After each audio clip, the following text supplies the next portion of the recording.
learned. Yeah. So here's the thing that I say to my clients all the time. Yeah. I don't want to spend your money unless I know it's a really good investment. Right. Like, I'm all about making investments that really matter. And so a lot of times I want you to try it out organically Yeah.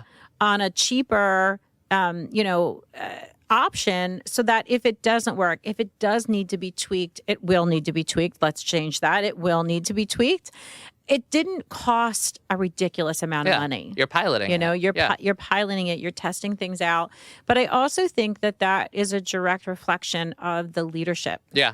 Because if you are with a leader that believes success is 100%, right? Their ability to tolerate the more human side of creativity is a lot less. Mm-hmm. Do you have any suggestions for people? Like, the more I get to know you, you have no limitations, which is awesome. Yeah. And you operate in that way, and you group, and you're a leader in that way. But that's not true for a lot of people. So you can't help sometimes who your leader is. So let's say someone doesn't have the good fortune of having you as their leader.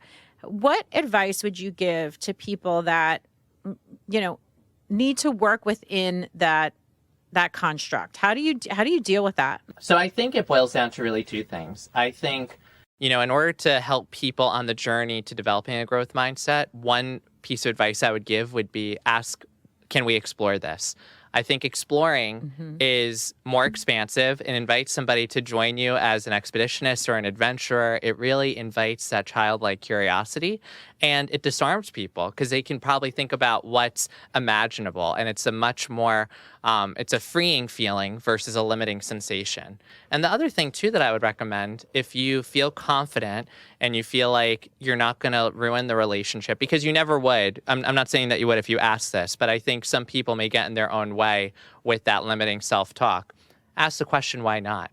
We teach our salespeople all the time not to just fall for the smoke screen or for that objection that they hear.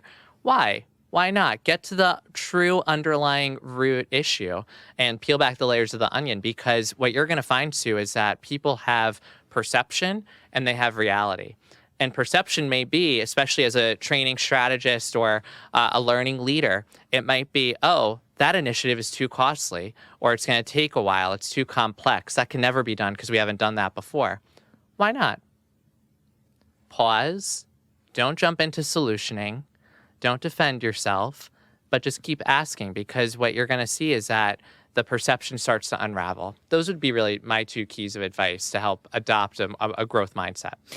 Awesome. Especially when you don't have a leader that's displaying that at the time, because that does happen. Not everyone is on that same sort of energy wavelength of growth and possibility. So two really great examples and such really good advice. So I got to tell you,